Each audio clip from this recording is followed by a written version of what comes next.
अब देंगे अरविंद केजरीवाल। पूर्व सीएम अरविंद केजरीवाल को इलेक्शन कमीशन को देना है जवाब। आज अरविंद केजरीवाल को तथ्यों के साथ पेश करने होंगे जवाब। 11 बजे तक अरविंद केजरीवाल को जवाब दाखिल करना होगा।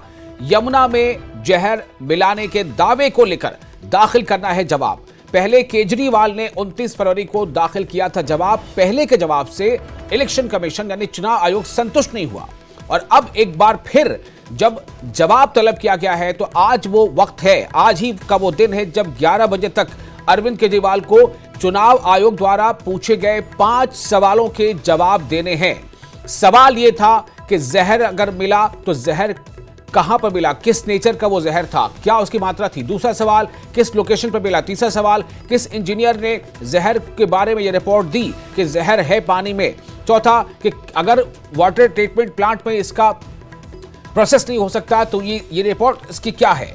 कई इस तरह से सवाल जो हैं और वो जगह बताया जहां पर जहरीला पानी पाया गया। ऐसे सवालों के यानी 5 सवालों के तथ्यात्मक जवाब यानी सबूत के साथ, फैक्ट्स के साथ वो जवाब अरविंद केजरीवाल से आज चुनाव आयोग ने मांगा है। ये काफी अहम होगा देखना कि क्या एक बार फिर अपने जवाब से अरविंद केजरीवाल चुनाव आयोग को संतुष्ट कर पाएंगे या नहीं। क्योंकि पिछले सवाल के जवाब में जब अरविंद केजरीवाल ने जवाब दिया इलेक्शन कमीशन को तो इलेक्शन कमीशन ने कहा कि ये जवाब जो है इसमें सबूतों की कमी है, इसमें तथ्य नहीं है और इसलिए एक बार फिर से नोटिस जारी किया गया। और अब अरविंद केजरीवाल को आज 11 बजे तक इलेक्शन कमीशन द्वारा पूछे गए 5 सवालों के जवाब देने हैं, तथ्यात्मक जवाब देना है।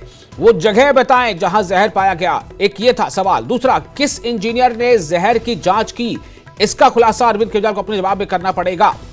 चूंकि जो 5 सवाल हैं उनमें यह भी एक है, जहर को डिटेक्ट करने का सबूत क्या है, किस आधार पर यह पता चला कि जहर है या पानी जहरीला हो गया है। पानी को दिल्ली आने से रोकने के लिए क्या किया, अगर जहरीला पानी था तो आपने क्या किया दिल्ली आने से रोकने के लिए। यमुना में कौन सा जहर मिलाया गया है, उस जहर की प्रवृत्ति क्या है। ये सब कुछ सवाल के जवाब में अरविंद केजरीवाल को बताना है। देखना यह अहम होगा कि आज 11 बजे का जो समय है, क्या उस डेडलाइन को अरविंद केजरीवाल मीट करते हैं, क्या अरविंद केजरीवाल उस डेडलाइन पर, उस समय सीमा पर जवाब देते हैं और क्या जवाब देते हैं तो इस बार चुनाव आयोग क्या उस जवाब से संतुष्ट होगा। क्या चुनाव आयोग को जो फैक्ट्स या जो तथ्य चाहिए अपने सवालों के लिए, क्या वो तथ्य उस फैक्ट्स के साथ अरविंद केजरीवाल जवाब दे पाएंगे। ये तमाम सवाल ऐसे हैं जिसका जवाब कुछ ही घंटों में आ जाएगा। चूंकि 11 बजे का समय है और इस वक्त तकरीबन 9:15 बजने वाले हैं लगभग, तो ऐसे में ये काफी अहम होगा देखना कि दिल्ली का चुनाव जो कहीं ना कहीं ऐसा समझा जा रहा था कि शराब घोटाले के इर्द गिर्द ये चुनाव होगा, लेकिन चुनाव किस तरह से शराब नहीं बल्कि पानी पर आ गया है। और अब पानी को लेकर के सियासत इतनी तेज हो गई है कि इसमें न सिर्फ ये कि बीजेपी और आम आदमी पार्टी आमने सामने है, बल्कि यमुना को लेकर कांग्रेस भी अरविंद केजरीवाल पर निशाना साध रही है। और वहीं इलेक्शन कमीशन ने भी अरविंद केजरीवाल पर 2 बार नोटिस देकर के कहीं ना कहीं उन्हें भी इस बात के लिए मजबूर किया है कि अगर वो अपनी बातों में, अपने दावों में सच्चे हैं तो तथ्यों के साथ जवाब दें, अदरवाइज क्या हो सकता है ये जवाब के बाद पता चलेगा कि चुनाव आयोग का इस पर रुख क्या होता है।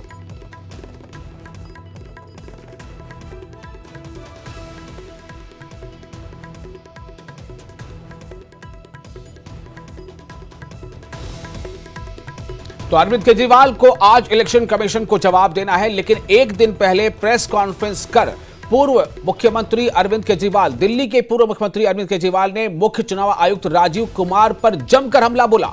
उन्होंने कहा कि जिस तरह से इलेक्शन कमीशन ने सवाल पूछे हैं ये उनकी भाषा नहीं है, ये उनका काम ही नहीं है, ये चुनाव आयोग का काम नहीं है। ये अरविंद केजरीवाल ने अपने प्रेस कॉन्फ्रेंस में मुख्य चुनाव आयुक्त पर निशाना साधते हुए इस तरह की बातें कही थी।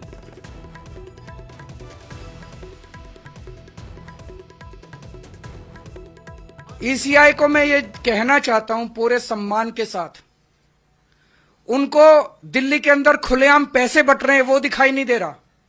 उनको दिल्ली के अंदर रोज चादरें बट रही, अभी भी बट रही है, कल शाम को भी बटी चादरें, वो दिखाई नहीं देती। हमने बताया कि पैसे किसके घर में पड़े हैं वो दिखाई नहीं देता। ईसीआई राजनीति कर रहा है।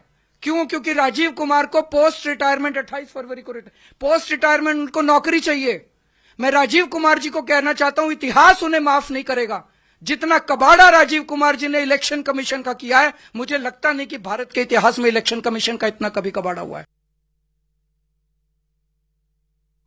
तो सुना आपने अरविंद केजरीवाल को। अरविंद केजरीवाल ने किस तरह से उस नोटिस के बाद, जब उनको नोटिस दिया गया और यह कहा गया कि अगले दिन 11 बजे तक आप 5 सवालों के जवाब दीजिए, उसके बाद जब प्रेस कॉन्फ्रेंस अरविंद केजरीवाल कर रहे थे तो प्रेस कॉन्फ्रेंस में अरविंद केजरीवाल ने सीधे तौर पर चुनाव आयोग पर निशाना साध दिया और यह कहा कि चुनाव आयोग अपनी सीमाओं का कहीं ना कहीं लांघ रहा है। चुनाव आयोग वो काम कर रहा है जो चुनाव आयोग के इख्तियार में नहीं है, और चुनाव आयोग ऐसा क्यों कर रहा है वो भी उन्होंने अपने तौर पर इस बात के सामने रखा।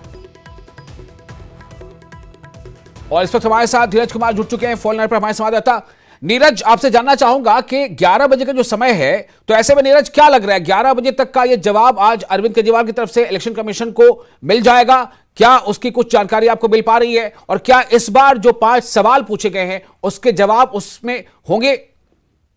देखिए, एक खबर आ रही है कि आज 11 बजे खुद अरविंद केजरीवाल चुनाव आयोग के कार्यालय में पहुंचेंगे। हालांकि चुनाव आयोग की तरफ से उन्हें वक्त दिया गया है कि नहीं, इस बारे में जानकारी नहीं है, लेकिन 11 बजे वो पहुंचेंगे और 11 बजे तक का ही वक्त उन्हें दिया गया है अपने जवाब को फाइल करने का। तो हो सकता है कि उस चुनाव आयोग में जब उनका आगमन होगा तो उस दौरान अपना वो रिप्लाई करें, और उनके साथ आतिशी और पंजाब के मुख्यमंत्री भगवंत मान भी होंगे। लेकिन अहम बात यह है कि वो अपने सवालों और दावों में फंसते हुए नजर आ रहे, खासकर गीले पानी के मामले में। चुनाव आयोग ने जो 5 सवाल किए हैं उनका किस तरह से जवाब देते मुझे नहीं लगता उनके पास जवाब है कि वो चुनाव आयोग और राजीव कुमार पे व्यक्तिगत तौर पे भी हमला कर रहे। लेकिन अभी जो है उस हमले को चुनाव आयोग जो है वो बहुत संयम तरीके से देख रहा है। उनको चाहिए अरविंद केजरीवाल से जवाब, और जिस तरह से जवाब होगा उसी हिसाब से चुनाव आयोग कार्रवाई करेगा। नीरज, लेकिन अरविंद केजरीवाल ने अपने पहले के एक बयान में, जहां से पूरा विवाद शुरू हुआ, अरविंद केजरीवाल ने यह कहा था कि भला हो, गनीमत हो हमारे जल बोर्ड के इंजीनियरों का, जिन्होंने वक्त रहते पानी की गुणवत्ता पहचान ली और ये देखा कि पानी जो है इतना ज्यादा अमोनिया है कि वो जहर बन गया है। और तो इनका मतलब है कि सीधे तौर पर उन्होंने उनको किसी न किसी इंजीनियर ने ये बताया होगा, तभी तो उन्होंने ये कहा है। और चुनाव ने तो यही पूछा है कि भाई किस इंजीनियर ने डिटेक्ट किया, किस तरह का वो जहर था, किस लोकेशन पर मिला। तो जब अरविंद केजरीवाल के पास तमाम जवाब अगर है तो उनको क्या लिख के देने में क्या परेशानी हो सकती है? एग्जैक्टली यही तो चुनाव आयोग चाहता है कि आखिर जब आपने जो दावे किए हैं कि आपके इंजीनियर ने उसे डिटेक्ट किया है तो आपको बताने में दिक्कत क्या है, और यही चुनाव आयोग के सामने अरविंद केजरीवाल को जवाब भी देना। हालांकि पिछले पत्र में उन्होंने जहरीले पानी को लेकर कोई बात नहीं की थी, पॉइजनिंग को लेकर कोई बात नहीं की थी, और इसीलिए चुनाव आयोग ने उन्हें दूसरा पत्र लिखा था। पत्र की शक्ल में है, लेकिन इसे एक नोटिस के तौर पे देख सकते। जी नीरज, एक और सवाल है। अरविंद, जैसा आपने कहा कि अभी कहीं ना कहीं अरविंद केजरीवाल फंसते नजर आ रहे हैं। अगर ऐसा होता है, मान लेते हैं कि जवाब से चुनाव आयोग संतुष्ट नहीं हो पाया, तो क्या हो सकता है? अरविंद केजरीवाल के लिए आगे क्या एक चुनौती सामने आ सकती है? नीरज से हमारा संपर्क टूट गया है, लेकिन हम इस बात को आपको एक बार फिर बता दें कि आज, जैसा कि अभी नीरज ने बताया कि अरविंद केजरीवाल खुद, पंजाब के सीएम भगवंत मान, दिल्ली के सीएम आतिशी, ये सब के सब 11 बजे इलेक्शन कमीशन जाने वाले हैं। अगर ये इलेक्शन कमीशन जाते हैं तो क्या अपना जवाब लेकर जाएंगे? जो चुनाव आयोग ने 5 सवाल पूछे हैं, तथ्यात्मक जवाब उनका चाहिए, क्या उस जवाब के साथ जाएंगे, या अरविंद केजरीवाल वहां जाकर इलेक्शन कमीशन से मिलना चाहते